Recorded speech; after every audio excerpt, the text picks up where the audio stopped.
Hey guys, it's your girl Emma here once again.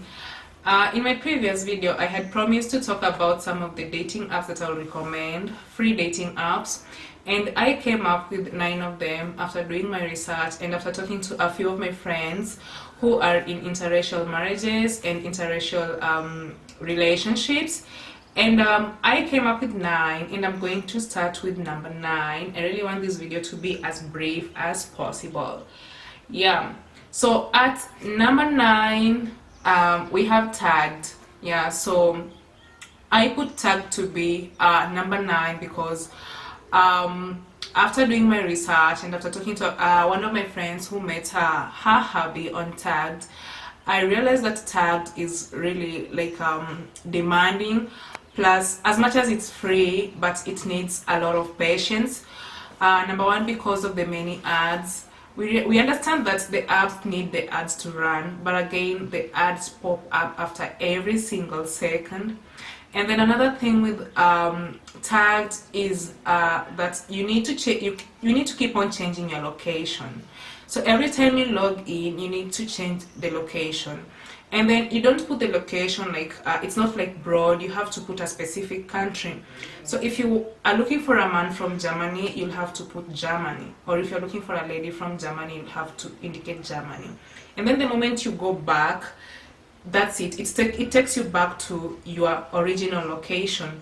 So if your location is Nairobi, for example, it will take you back to Nairobi, and not the whole of Nairobi. It gives you a specific, just a small region, like an estate. So if it's maybe Komarok, it will just give you, it will bring up guys from within Komarok.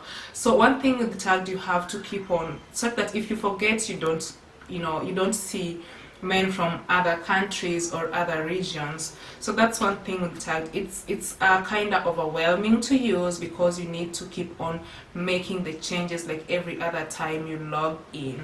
Otherwise, it's a free dating app, and it also has its success stories. Yeah. And then at number 8, we have the Christian dating app. Yeah, I put Christian dating app to be my number 8 because right now people are going to the Christian dating app to disguise themselves. We all know, like, for a Christian, we expect you to have some characters and stuff, but then people are going there to disguise themselves, to pretend to be good, but then there are so many scammers. Of course, these dating apps have scammers, but in Christian dating app they have become so many, and then getting just a real person, a genuine person there is really just some kind of trouble. Though it's a free dating app, but just the fact that people disguise themselves there so much, with people with fake profiles, pretending to be real Christians. We all expect to know how a Christian behaves, but then you realize that they are just scammers who want to scam these innocent Christians who are going there to try and get partners with with some of the specific characters, ethics that they are looking for. So that's why I'm having Christian dating app as my number 8. At number 7, we have International Cupid. Yes, International Cupid is number 7 on my list, yet it's where I met my husband. Yeah, that's funny. I know some of you expected me to put it at number 1, but it has its own pros and cons. So International Cupid functions the same way just as Afro Introduction and Interracial Cupid. They have the same features. It's a free dating app, but not so free because you can't text someone unless that person has paid. So with these 3 dating apps, Afro Introduction, International Cupid, and Interracial Cupid, one member has to pay for the other member to see a message that has been sent to him or to her. For example, my husband had paid for the app, I hadn't paid for the app. So at least, like, when I sent him a message, he was able to read the message. But when both parties haven't paid, if one sends a message, you may not be able, actually you won't be able to open the message because you have to pay. One of you has to pay for the app first. And then another thing with the 3 dating apps, Afro, International, and Interracial, right now they're flooded. Everyone is looking for a partner, and I don't know why people have gone Afro. People want interracial. I don't know, it's just so common right now, and everyone is looking. The white guys are looking for black women, black women are looking for white guys, and I think it's really, that's why it's really flooded right now. And they those are the dating apps that are really common with interracial relationships. So one thing is that right now it's flooded, plus there are a lot of old profiles, old profiles there. I think the people who logged in long time ago, they never logged out, or they never deleted their accounts, so it's just flooded, but with also old profiles there. At number six you have the most common dating app. I think so many people have used this dating app, and right now I think so many people have talked about it. We've had so many stories about it. It's Tinder. I put Tinder at number 6 because as much as it's an old dating app, it still has so many success stories. Yeah, we've had so many people meeting their partners on Tinder, and then Tinder has also upgraded in such a manner that I think they're trying to do away with scams, because there are so many scammers on Tinder. So they've been upgrading the app, in such a way that if they just realize that you are a scammer right now, like if somebody reports your profile, I think they don't even think twice about it. They just close your profile, they block you, because I think of the so many scam related cases that they've had before. It's one old dating app, but with so many success stories.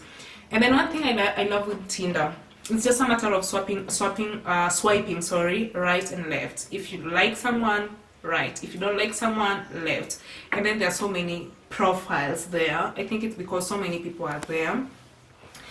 And then it's also upgraded such that you can put the location. Initially the location was limited, and right now you can put up to the many kilometers that you want. Yeah, so the more kilometers you put, the more you meet people from different countries, people from different regions.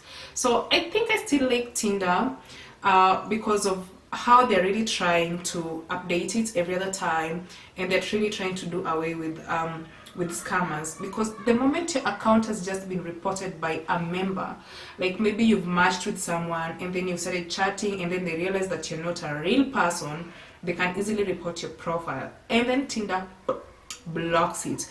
Because I think there have been so many scammers after like watching the Tinder Swindler. We've had so many cases of scamming on Tinder. They really worked so hard. They really worked so hard to upgrade it and make so many changes on it. Yeah, so that's why Tinder comes at number 6.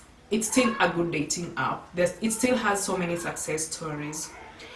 And then at number 5, there's this dating app called Coffee Meets Bagel. Yeah, one of my friends met her hubby there, and I went to check it out. It's a free dating app, and I think it's really good. It's good.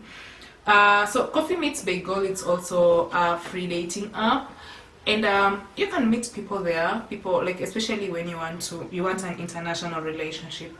Coffee Meets Bagel is a good deal. Plus, if you just want to make friends, not necessarily just dating, even if you just want to make just connect with friends, just to make friends from different countries, different cities within your country, Coffee Meets Bagel is a good deal. At number 4, there's this dating app that I found out about. It's called Badoo. Badoo is also another good dating app. It's free of charge.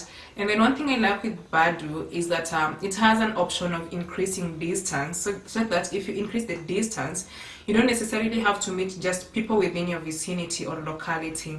You can increase the distance and meet people from different countries, people from different regions, So I think that's why I love Badoo. Most of these dating apps, for you to make such changes, you have to upgrade for you to get the features like those ones. But on Badoo, you just do it, and then it brings for you people from different countries. That is only if you have gone to the settings and then you have increased the distance. But if you don't increase the distance, I think that's why some people complain that I'm just meeting people within my locality.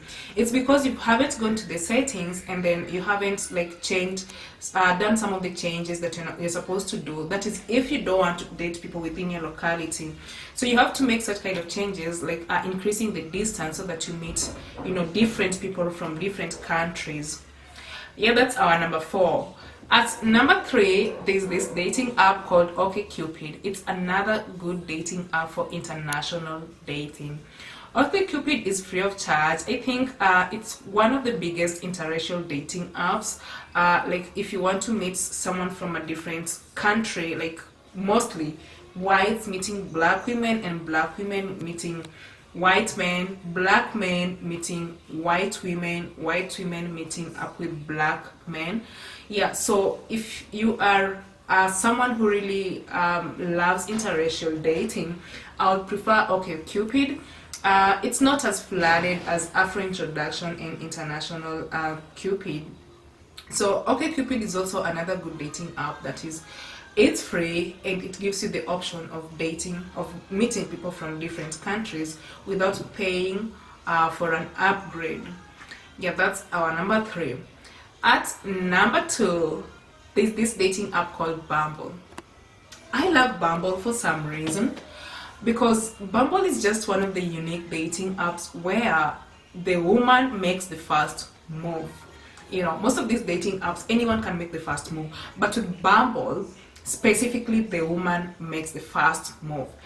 A man cannot text a woman, but a woman can text a man. I don't know. It's that way. Like, it's the woman to make the first move. The woman texts a man. So I think it's really nice, because you text someone that you feel you share something in common with, like that is after reading the profile, going through the bio. Yeah, and then one thing I would really advise, like about these dating apps, you really need to read someone's profile and bio, especially like an app like Bumble, because you're making the first move. You need to know whom you're texting, because if you just text for the sake of texting or messaging, you might meet someone whom like is not someone like you prefer.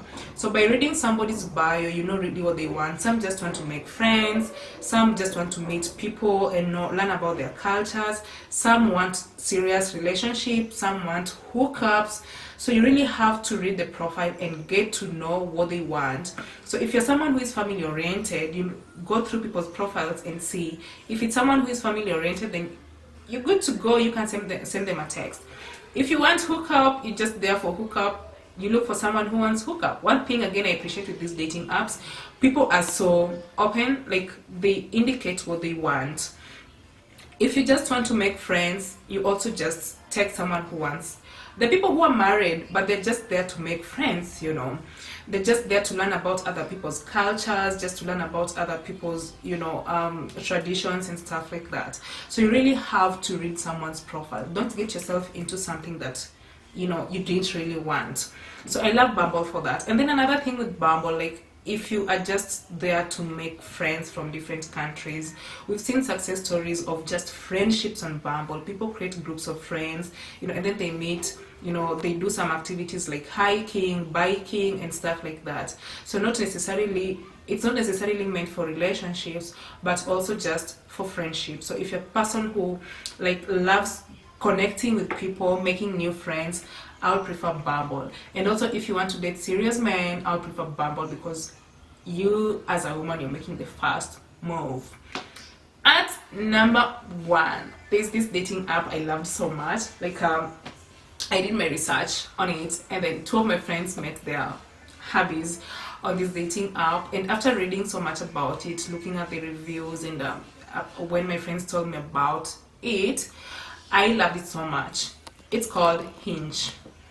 Hinge is a dating app for it just has a class of its own. Yeah, it's a free dating app, but there's just a way it has class. There's some dating apps like Tinder, you find like everyone is there, but Hinge, there are not so many people, but it just has a class of its own. And after looking at some of the features, like, okay, you can also just increase the distance. You have to put location, One thing with these dating apps, if you don't put location, that's it. You're going to continue meeting people within your vicinity or locality, and then you start wondering, why is it not working for me? Why am I not seeing, you know, people from different countries? Why is it just within my town? Actually, sometimes it's just within your town, not even within your country, within your town. So you have to be very careful. Like when you're using these dating apps, you go and, you know, look at the settings. You have to do some settings so that you get to enjoy some of the features of these apps that people don't know about. So someone will come and say like, oh, it's not working for me because of this and that, but it's because you haven't gone to the setting option and, you know, change some of the things that you're supposed to change, like location, you know. So I love Hinge. I read about it. It's not so flooded. It has few people, but there are some serious people with some serious profiles. Yeah, so that's why Hinge became my number one. Yeah, so out of the 9 dating apps, I did some research on them, and I think using dating apps, it can be so stressful. Some people have been there for like 2 years, some 1 year, some just a week. Like I was there just for a week and then I met my hubby. Some take like months, you know, some take like years. So sometimes it can be somebody's luck. Sometimes it can also need patience. How patient are you, you know? So we've had these success stories of dating apps, because sometimes it gets lonely. You've tried dating here and there, it's not working for you, so you really want to try something different, you know. And people log into these dating apps, they meet their spouses, their wives, their husbands. So I'll say, like, if you wanna try, give it a try, because it works differently for people. You might have given up, but then when you log into a dating app, you never know, maybe your rep might be there. Yeah, so those are the top 9 dating apps that I would prefer. There are so many of them, yes, but after reading and doing my small research about them, I came up with a 9. Yeah, so thank you guys. See you again in my next video. Bye.